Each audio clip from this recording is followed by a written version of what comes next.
ኣብ ኢትዮጵያ 98 ቢልዮን ብር ተሰሪቆም ላዕለዎት ሰበስልጣን ብልጽግና ምስ ኣርቲስታት ብምዃን 98 ቢልዮን ብር ዘረፋ ፈጺሞም ፌደራል ፖሊስ ኢትዮጵያ ብትሽዓተ ወርሒ ጥራይ ካብ 98 ቢልዮን ብር ንላዕሊ ዝግመት ገዚፍ ምጥፋእ ከም ዝተፈጸመ ወግዓው ገይሩ። እዚ ብኦዲት ዝተረጋገጸ ምጥፋእ ላዕለዎት ሓለፍቲ ስርዓት ብልጽግናን ህቡባት ኣርቲስታት ብሓባር ዝተሳተፉሉ ምዃኑ ተሓቢሩ። በፕሬዝዳንት ጳውሎስ ወልደ ሃይማኖት ዓንደማርያም ዝተመርሑ ሰለስተ ኣባላት ሃገራዊ ፌደሬሽን ኩዕሶ እግሪ ኤርትራ ስዋና ጸሓፉ ሙልጌታ በግረትንሳኤን ሓላፊ ክፍሊ ፋይናንስ ዮሃንስ ግርማይን ብምዃን ብ30 ሚያዝያ 2026 ኣብ ቫንኩቨር ካናዳ ኣብ ዝተኻየደ መበል 76 ኮንግረስ ፊፋ ተሳቲፎም።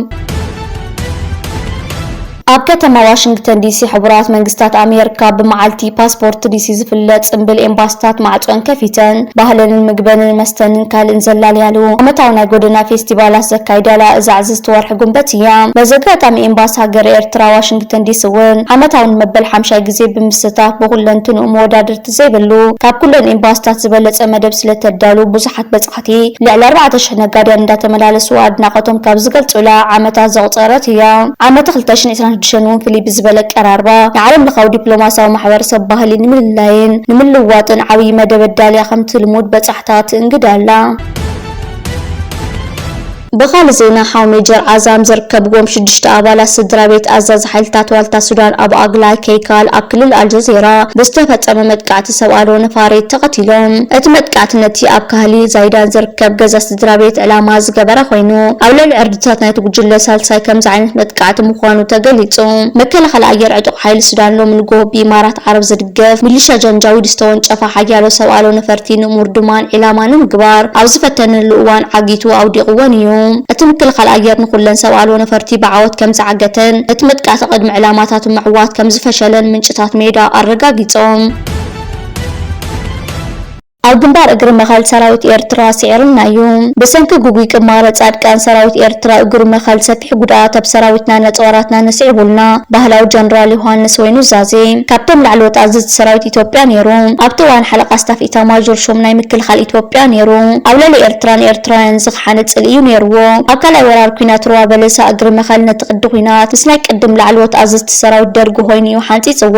ኣብቲ ኩናት ወራር ሰራዊት ወያነ ገዚፍ ህልቂት ኣጋጢምዎ ቅስፈት ነይሩ። ጻድቃን ነቲ ኩናት ብዝምልከት ሲዒቡ ኣብ ዝተገበረ ገምጋማዊ ኣኼባ ላዕለዎት ኣዘዝቲ ሰራዊት ወያነ ብንብዓት ተነኽኒኹ። ጻድቃን ብድሕሪኡ ናይ መሃይማን ስልቲ ውግእ ልዕሊ 850,000 መንእሰያት ተጋሩ ንኸንቱ ኣህሊቑ። ወልቃይት ሑመራ ከይምለስ ዕፅዋን ክባን ከይፈንጽሐ ኣብ ኣዲስ ኣበባ ተጓሒፉሎ።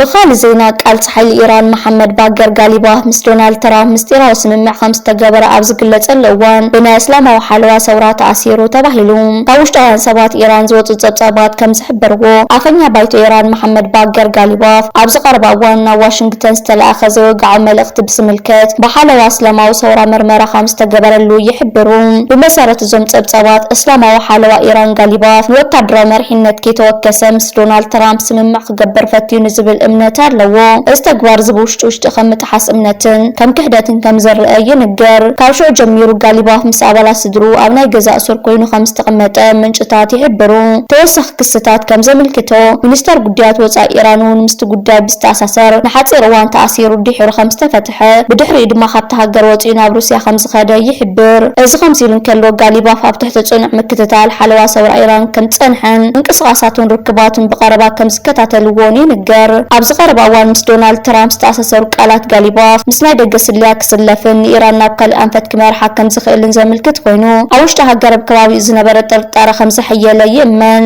إذ مجلس تاتزي أوشت بوليتيكا ومحاور إيران زنبرة وطر زيادة خمسة قادة نار رأياتات زي إمونا بركتو خمس قبرة ينقر سبسابات كم زحبروا أوشتها قرنا وسخ زخيزلو قطراون مكل خان استأسسر بدوهاتات حويسو نخاف زخيزلو كونتاتي قلتو سلزلو هلو هالواتن كونتاتن غالباف نتصور أيكونن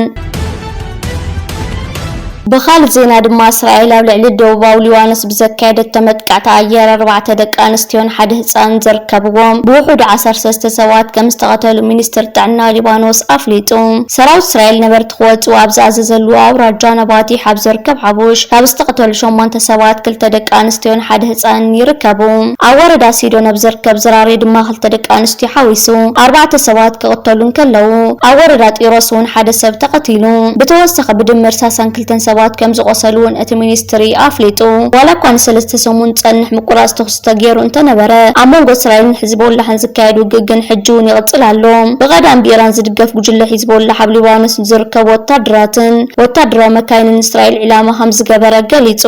ሰራዊት እስራኤል ብሓሙስ ኣብ ደቡባዊ ሊባኖስ ኣብ ዝተኻየደ ውግእ ሓደ ካብ ወታደራቱ ከም ዝተቐተለ ካብ መጀመርታ ወርሒ መጋቢት ጀሚሩ ብበዝሒ ዝሞቱ ኣባላቱ 17 ከም ዝበጽሐ ሓቢሩ። ኣብ መንጎ እስራኤልን ሊባኖስን ኣብ ዋሽንግተን ዝተኻየደ ዘተ ስዒቡ ብ16 ሚያዝያ ፈለማ ን10 መዓልታት ተጻወታት ደው ከም ዝብል ተገሊጹ ነይሩ።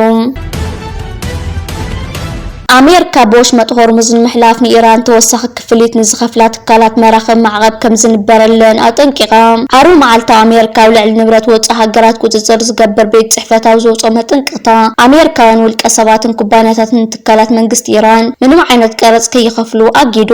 ኣሜሪካውያን ዘይኮኑ ውልቀ ሰባትን ኩባንያታትን ድማ ብወሽመጥ ሆርሙዝ ንምሕላፍ ንቴህራን ቀረጽ ዝኸፍሉ እንተኾይኖም ማዕቐብ ከም ዝንበረሎም ኣፍሊጡ። እቲ ቤት ጽሕፈት ቁፅፅር ተሳተፍቲ ኢንዱስትሪ ትራንስፖርት ባሕሪ ምስ ወደባ ወይ ትካላት መራኸቢ ኢራን ዝሰርሑ ከምኡውን ናብ ወደባት ኢራን ዝኸዱ እንተኾይኖም ተደራራቢ ማዕቐብ ክንበረሎም ይኽእል ኢሉ። ቅድሚ 2 ወርሒ ኣሜሪካን እስራኤልን ኣብ ልዕሊ ቴህራን ኩናት ድሕሪ ምእዋጀን ስዒቡ ኢራን ንወሽመጥ ሆርሙዝ ዓጽያቶ እያ። ኣሜሪካ ብወገና ናብ ወደባት ኢራን ዝግበር ምንቅስቓስ መራኸብ ኣጊዳላ። ኢራን ነቲ ስጉምቲ ኣሜሪካ ናይ ባሕሪ ጉሕለት ክትብል ኮኒናቶ ቴህራን ኣብ ወሽመጥ ሆርሙዝ ብዘይ ዝኾነ ዕንቅፋት ክንቀሳቐሳ ካብ ዝደልያ መራኸብ ቀረጽ ትእክብ ከም ዘላ ኣፍሊጣ። ዝሓለፈ ሰሙን ምክትል ኣፈ ጉባኤ ፓርላማ ኢራን ሐሚድ ሬዛ ሃጅባባኤ እቲ በቀረጽ ዝተኣከበ ናይ መጀመርያ ገንዘብ ኣብ ማእኸላይ ባንኪ እቲ ሃገር ከም ዝተቐመጠ ተዛሪቦም እቶም ምክትል ኣፈ ጉባኤ ተወሳኺ መብርህ ዝሃቡ ክኾኑ ከለዉ እቲ ቀረጽ ዝተኣከበሉ መንገዲ ይኹን መን ከም ዝኸፈሎ ካብ ምግላጽ ተቆጢቦም። ሲኤንኤን ነዚ ሪኢቶቶም ምክትል ኣፈ ጉባኤ ካብ ናጻ ወገን ከረጋግጹ ኣይከኣለን። እቲ ኣሜሪካ ንሃብቲ ናይ ወጻኢ ትካላት ዝቆጻጸር ቤት ጽሕፈት ዘውፅኦ መጠንቅቕታ እቲ ክፍሊት ብጥረ ገንዘብ ወይ ድማ ብዲጂታል ብልውውጥ ንብረት ብውህብቶ ከምኡውን ንኤምባሲታት ኢራን ብዝግበር ሰብኣዊ ሓገዝ ክኸውን ከም ዝኽእል ኣፍሊጡ። እቲ ትካል ኣሜሪካውያን ዘይኮኑ ውልቀ ሰባት ክፍሊት ዝፍጽሙ እንተኾይኖም ብገበን ከም ዝሕተቱ እውን ተዛሪቡ። እቲ ትካል ወሲኹ ቀንዲ ምንጭታት እቶት ኢራን ብፍላይ ድማ ጽላታት ፔትሮልየምን ፔትሮኬሚካልን ዕላማ ምግባር ክቕጽለሉ ኢሉ። ሚኒስትሪ ፋይናንስ ኣሜሪካ ዓርቢ መዓልቲ ናይ ኢራን ገንዘብ ነዳዲ ናብ ካልእ ኣህጉራዊ ባንዴራ ይቕይሩ እዮም ብዝብል ኣብ 3 ትካላት ኣገልግሎት ሓዋላ ኢራን ማዕቐብ ኣንቢሩ። ሓላፊ እቲ ሚኒስትሪ ስኮት ቤሰንት እቲ ስርዓት ገንዘብ ንኸየምንጩ ፈንድታት ንኸይእቱ ከምኡውን ማዕቐባት ንምሕላፍ ዝገብሮ ፈተነ ዕላማ ከም ዝገብሩ ተዛሪቦም። ስኮት ቤሰንት ወሲኾም እቲ ስርዓት ገንዘብ ከየምንጩ ከየንቀሳቐስን ናብ ውሽጢ ሃገር ከየእቱን ማዕቐባት ንምሕላፍ ዝገብሮ ፈተነ ብዘይሕለል ክንከታተሎ ኢና ኢሎም። በኻልእ ዜና ሚኒስተር ወጻኢ ጉዳያት ኩባ ብሩኖ ሮድሪጌዝ ኣሜሪካ ኣብ ልዕሊ ሃገሮም ዘንበረቶ ተኸታታሊ ማዕቐብ ዘይሕጋውን ዓመፀኛን ክብሉ ተቃዊሞም። ፕሬዚደንት ዶናልድ ትራምፕ ሰበስልጣን ጽላታት ጸዓት ምክልኻል ፋይናንስ ወይ ድሕነት ኩባ ከምኡውን ግህሰሰባዊ መሰላት ወይ ብልሹውና ፈጺሞም ተባሂሎም ንዝጥቀሱ ውልቀ ሰባት ዒላማ ዝገበረ ማዕቐብ ንምንባር ዓርቢ መዓልቲ ፕሬዚደንታዊ ትእዛዝ ፈሪሞም። እቶም ፕሬዚደንት ነቲ ማዕቐብ ዘንበሩ ኣሜሪካ ናብ ኩባ ነዳዲ ከይኣቱ ብዝገበረቶ እገዳ ዝቃወሙ ኩባውያን ኣብ ርእሲ ከተማ ሃባና ኣብ ዝርከብ ኤምባሲ ኣሜሪካ ሰልፊ ኣብ ዝወጽሉ ዓለም ለኻዊ መዓልቲ ሰራሕተኛታት እዩ። እቲ ናይ ኣሜሪካ እገዳ ኣብ መላእ ሃገር ምቁራጽ ሓይሊ ኤሌክትሪክን ሕጽረት ነዳድን ክፍጠር ምኽንያት ኮይኑሉ። ኣብ ደሴታዊት ሃገር ዝኽተልዎ ናይ ወጻኢ ፖሊሲ ብዝያዳ ዘትርሩ ዘለዉ ትራምፕ ነቲ ኮሙኒስታዊ መንግስቲ እታ ሃገር ናይ ምቕያር ባህጊ ከም ዘለዎም ኣመልኪቶም። ትራምፕ ዓርቢ መዓልቲ ካብ ኩባ 145 ኪሎ ሜትር ርሕቀት ኣብ ትርከብ ግዝኣት ፍሎሪዳ ብዝሃብዎ መደረ ኣሜሪካ ነታ ናይ ካርቢያን ደሴት ሃገር ክትቆጻጸራ ምዃና ተዛሪቦም። እዚ ስጉምቲ እዚ ድማ ኣብ ቀረባ ግዜ ክትግበር ከም ዝኽእል ኣመልኪቶም። ካብ ኢራን ክንምለስ ከለና ሓንቲ ካብተን ዓበይቲ መራኽብና ምናልባት እውን ዓለምታ ዝዓበየ ዝኾነት መርከብ ጻዕኒት ነፈርቲ ዩኤስኤስ ኣብርሃም ሊንከን ናብኡ ከም ትኸይድ ክንገብር ኢና። ካብ ገምገም ባሕሪ 100 ያርድ ርሕቀት ዶ ምስ በለት ብጣዕሚ ነመስግን ኢድና ሂብና ኣለና ክብሉ እዮም ክብሉ ተሰሚዖም። ሚኒስተር ጉዳያት ወጻኢ ኩባ ብሩኖ ሮድሪጌዝ ኣብ ገጽ ኤክስ ኣብ ዝጸሓፍዎ ጽሑፍ ከምዚ ዓይነት ነታሊ ብውልቀ ዝውሰዱ ናይ ምግዳድ ስጉምትታት ቻርተር ውድብ ሕብራት ሃገራት ዝጠሓሰ ምዃኑ ገሊጾም። እዚ ዓይነት ስጉምትታት ኣብ ልዕሊ ህዝቢ ኩባ ጅምላዊ መቕጻዕቲ ንምንባር ዝዓለመ ምዃኑ ጠቒሶም እቶም ሚኒስተር ወጻኢ ጉዳያት ኣብቲ ሃገር ዝተኻየዱ ሰልፍታት ዘርኢ ቪድዮታት ብምክፋል ህዝብና ክንብርከኽን ኢሎም ኣለዉ።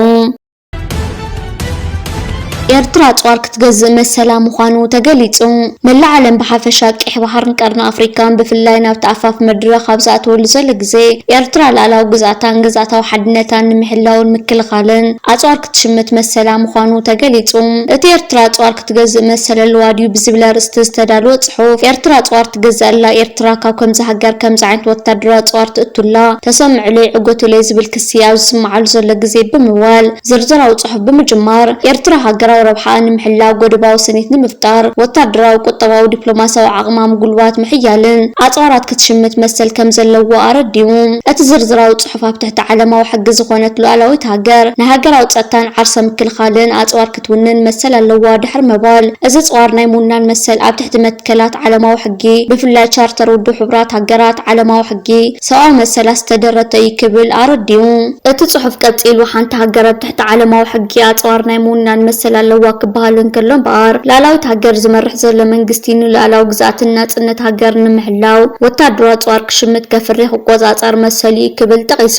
እቲ ጽሑፍ ሓንቲ ሃገር ኣጽዋር ዝህብካ እቲ ናይ ነብሰ ምክልኻል መሰል ዝፈቅድ እዩ ብምባል ዓንቀጽ 51 ናይ ውድብ ሕቡራት ሃገራት ቻርተር ብውልቂ ወይ ብሓባር ወታደራዊ መጥቃዕቲ ምስ ወረዶም ነብሰ ምክልኻል ክገብሩ መሰል ኣለዎም ብምባል ኣመልኪቱ ወሲኹ ስለዚ ሃገራት ነቲ ዝወረደ ስጋት ወይ መጥቃዕቲ ኣገዳስን ተመጣጣኒ ነብሰ ምክልኻል ንክገብራ መሰል ኣለወን። እዚ ከምዚ ኢሉ እንከሎ ኤርትራ ላዕላዊ ግዛእታን ንምሕላው ዘኽእላ ጸዋር ንክትሽምት ዘለዋ መሰል ጠቒሱ እቲ ጽሑፍ ሃገራት ይዕብያ ይንኣሳ ይገድማ ይሓድሳ ብዘየግድስ ላዕላዊ ግዛእትን ናይ ምክልኻል መሰል ኣለወን። ኤርትራ ከዓ ከም ኩለን ሃገራት ዓለም ባሕራን መሬታን ሰማያን ናይ ምሕላውን ምክልኻልን መሰል ኣለዋ። ላዕላዊ መሰላን ምክልኻል ድማ ካብ ዝኾነ ወገን ፍቓድ ተሓትሉ ኣብነት የብላን ክብል ገሊጹ። ኣብ መንጎ ኣሜሪካን ኤርትራን ዘሎ ንግዲ ባይታ ብምፍጣር ናይ ነዳዲ ዳህሳስ እቶት ንምዕባይ ዝሰርሕ ኩባንያ ነዳዲ ናቕፋ ኢነርጂ ኣብ ግብፂ ዝተኻየደ ዋዕላ ዳህሳስ ነዳዲ ማእከላይ ባሕርን ቀይሕ ባሕርን ተሳቲፉ። ኣብ ኣሜሪካ ዝመደበሩ ኩባንያ ነዳዲ ናቕፋ ኢነርጂ ኣብቲ ሎሚ ዓመት ካብ 28 እስካብ 30 ሚያዝያ ኣብ ሻርም ኤል ሼኽ ግብፂ ዝተኻየደ ዋዕላ ዳህሳስ ነዳዲ ማእከላይ ባሕርን ቀይሕ ባሕርን ከም ዝተሳተፈ ተገሊጹ። ኣብቲ ዋዕላ ዋና ሓላፊ ጂኦሎጂስት ኩባንያ ነዳዲ ናቕፋ ኢነርጂ ዶክተር ዊልያም ቢል ከም ቀንዲ ወኪልን ወሃቢ መብርሂ እዋናዊ ዕማማት ናይቲ ኩባንያ ነዳዲ ኮይኑ ብምስታፍ ኣብቲ ዋዕላ ዝገበሮ መግለፂ ብፍሉይ ኣብ ዳህሳስ ቀይሕ ባሕሪ ዘተኮረ መብርሂ ከም ዘቕረበ ተገሊጹ። እታ ቀንዲ መሻርክቲ ኤርትራ ብምዃና ሓድሽ ምዕባልታት ኣብ ምትግባር ትርከብ ዘላ ግብፂ ዝተገበረ ብማሕበር ዳህሳስ ጂኦፊዚክስ ኤስኢጂ ዝተዳለወ ዋዕላ ኣብ መንጎ ሃገራውያን ኩባንያታት ነዳዲ ተቆጻጸርትን ኣህጉራውያን ኦፕሬተራትን ኣብቲ ዞባ ስግረ ደባዊ ምትሕብባርን ምትሕልላፍ ፍልጠትን ተመክሮን ንምዕባይ ዝዓለመ ምንባሩ ይግለጽ። ኩባንያ ነዳዲ ናቕፋ ኢነርጂ ኣብቲ ጽላት ጸዓት ግብፂ ልዑል ንጥፈታት ኣብ ዘካየደሉ ዘሎ እዋን ልዕሊ 5.7 ቢልዮን ዶላር ወፍሪ ብምግባር 480 ዳህሳሳዊ ዒላታት ንምኹዓት ዝዓለመ ዓብዪ ናይ 5 ዓመት ውጥን ምጅማር ዘርከብዎም ፕሮጀክታት ዝሓቆፈ ዝተኻየደ ዋዕላ ምስታፉ ፍሉይን ኣገዳስን ምትእስሳር ምስ ኩባንያታት ግብፂ ንምፍጣር ዕድላት ከም ዝኸፍትን ብፍላይ ካብ ወርሒ ሚያዝያ ፍሉይ ልኡኽ መንግስቲ ኤርትራ ብዝገበሮ ናይ ግብፂ ዕደቱ ዝተቐሰ ኩባንያታት ግብፂ ኣብ ትሕቲ ቅርፂ ወደባት ኤርትራ ንክገብሮ ተዳልየን ዘለዋ መደባት ኣብ ዝምልከት ዕድላት ክህልዎ ከም ዝኽእል ይግለጽ። ብኤርትራዊ መስራትን ዋና ኣካያዲ ስራሕ ኣሌክሳንደር ተኪየ ዝምራሕ ኩባንያ ነዳዲ ናቕፋ ኢነርጂ ኣብ መንጎ ኣሜሪካን ኤርትራን ዘሎ ንግዲ ባይታ ብምፍጣር ናይ ነዳዲ ዳህሳስ እቶት ንምዕባይ ዝሰርሕ ኩባንያ ምዃኑ ይግለጽ። ዋና ኣካያዲ ስራሕ ኩባንያ ነዳዲ ናቕፋ ኢነርጂ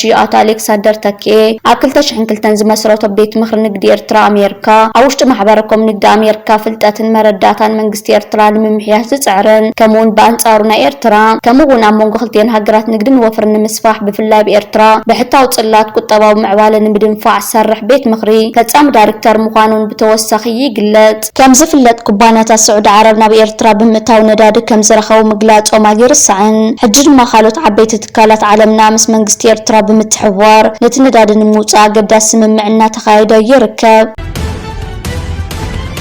እቲ ጭቡጥ ታሪክ ቃልሲ ናጽነት ኤርትራ ነዊሕን ዝተሓላለኸን ኮይኑ ኣብ ምግዛእቲ መንነትን ተቃውሞን ሰረት እዩ። እቶም ቀንዲ መድረኻትን ስለምንታይ እቲ ብርቱዕ ቃልሲን 3 ዓመታት ከም ዝቐጸለን ቀዳማይ ምግዛእቲ ጣልያን ካብ 1890 እስካብ 1941 ኤርትራ ኣብ 1890 ኣብ ጣልያን መግዛእቲ ኾነት። ኣብዚ እዋን ከም ባቡርን ወደባትን ዝኣመሰሉ ትሕተ ቅርጽታት ተሃኒጾም ካብ ጎረቤት ኢትዮጵያ ዝተፈለየ ፍሉይ ኤርትራዊ መንነት ክምስረት ጀመረ። ጣልያን ክሳብ ካልኣይ ኩናት ዓለም ብሓይልታት እንግሊዝ ዝተሰዓረትሉ እዋን ገዚኣ ካልኣይ ድማ ምሕደራ እንግሊዝ ካብ 1941 ክሳብ 1952 ድሕሪ ሰረት ጣልያን ኤርትራ ብዓባይ ብሪጣንያ ተመሓዲራ ኤርትራውያን ፖለቲካዊ ሰልፍታት ከቆሙ ጀመሩ ክርክር ናጽነት ወይ ምስ ኢትዮጵያ ምሕባር ድማ ገዘፈ ሳልሳይ ድማ ፌደሬሽን ምስ ኢትዮጵያ ካብ 1952 ክሳብ 1962 ኣብ 1952 ውድብ ሕብራት ሃገራት ንኤርትራ ምስ ኢትዮጵያ ብፌደሬሽን ኣተሓሓዛ ኤርትራ ናይ ገዛ ርእሳ ፓርላማን ርእሰ ምሕደራ ነበራ ይኹን እምበር ንጉስ ሃይለ ስላሴ ነዚ ርእሰ ምሕደራ በብቁሩ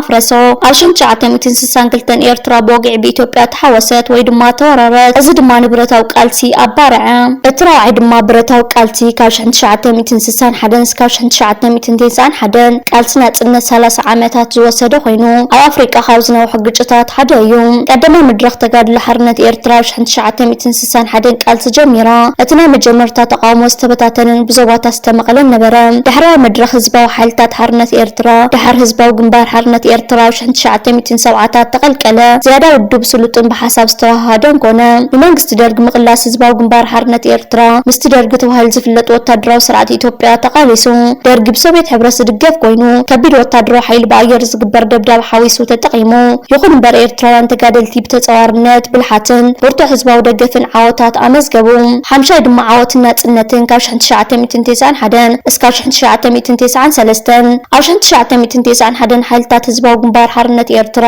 ንርእሰ ከተማ ኣስመራ ተቆጻጸሩ ስርዓት ደርጊ ድማ ዓነወ ኣብ 1993 ብውድብ ሕብራት ሃገራት ዝተዓዘቦ ሪፈረንዱም ተኻይደ ልዕሊ 99 ሚእታዊት ናጽነት ድምጾም ሃቡ ኤርትራ ብወግዒ ላዕላዊት ሃገር ኮነት እቲ ቃልሲ ስለምንታይ ኣገዳሲ ከም ዝኾነ ድማ ምንቅስቓስ ናጽነት ኤርትራ ብዞም ዝስዕቡ ነጥብታት ይፍለጥ ርእሰ ምርኩሳዊ ድማ ነብሰ ተኣማንነት ኣብ መንጎ ኩሎም ብሄራትን ሃይማኖታትን ዝነበረ ሓድነት ናይ ተጋደልቲ ደቂ ኣንስትዮ ዘይትካዕ ዓብዪ ተራ ኣብ ልዕሊ ዝዓበየን ዝሓሸ ዕጥቂ ዝነበሮን ሰራዊት ዝተራእየ ነዊሕ ናይ መኸታ ዓቕሚ ናጽነት ኤርትራ ድንገት ዝመጸ ኣጋጣሚ ነበረን ውፅኢት 19 ዓመታት ዝወሰደ ውድብ ተቃውሞ አንጻር መግዛእታዊ ግዝኣት ፖለቲካዊ ምጥሓልን ወታደራዊ ዓመፅን እዩ እዚ ቃልሲ እዚ ኣብ ታሪክ ዘመናዊት ኣፍሪቃ ካብቶም ኣዝዮም ፍሉጣት ናይ ሓርነት ቃልስታት ሓደ ኮይኑ ይቕጽል ኣሎ ኢንስቲትዩት ወጻኢ ጉዳያት ኢትዮጵያ ባህግታት ባሕሪ ገዛእ ሰልፊ ተሃገር በይናዊ ስትራቴጂታት ገዲፉ ኣብ ምትሕብባርን ዞባዊ ምትእስሳርን ዝተሰረተ ማዕቕፋትን ተተኸቲሉ ዝያዳ ዘላቕ ከም ዝኾን ዝኣምነሉ ጽሑፍ ኣካፊሉ እቲ ጽሑፍ ታሪካዊ ፍጻሜታት ኢትዮጵያ ብፍላይ ካብ ኤርትራ ከም ነጻ ሃገር ምቋማ ነታ ኢትዮጵያ ተባሂላ ካብ ትስመ ጀሚራ ባሕሪ ዘይትውንን ሃገር ብመሬት ከም ትኽበብ ከም ዝገበራ ኢንስቲትዩት ወጻኢ ጉዳያት እቲ ሃገር ገሊጹ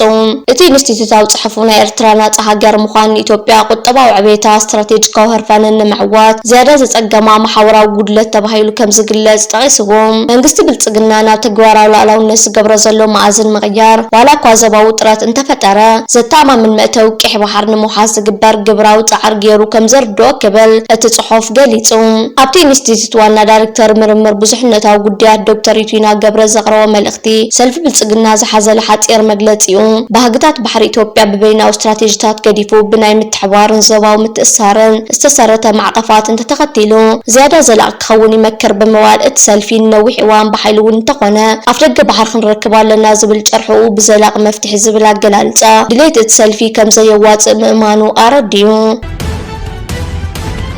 بخال زينا شفاتو بحر صومال نتابي إمارات عرب تونن مركب نداري يوريكا أبقماقم بحر يمنش أو يومنا مياه صوماليا قيتهم يوصدوا لهم إذا حلف خلطة صومنا تراوعت مركب استتحازت كوينا أبتزو بعد أقمي من لحال شفت النت حاج سكفتاتات العائل الله بخال زينا دما حيل بحر إيرترا حجون 26 عطقات يمن إيرترا نتصاب ملقا ناودو حدايدا لهم همزاتو بيمن قربت زلون معكنا زينا زرقحين أبزلوات أبصابات أبز حلف 50 حدن يمنوان كم استفتحون حجون مع 26 كم استفتح بمقلات حجون استرف خمزلو قليتن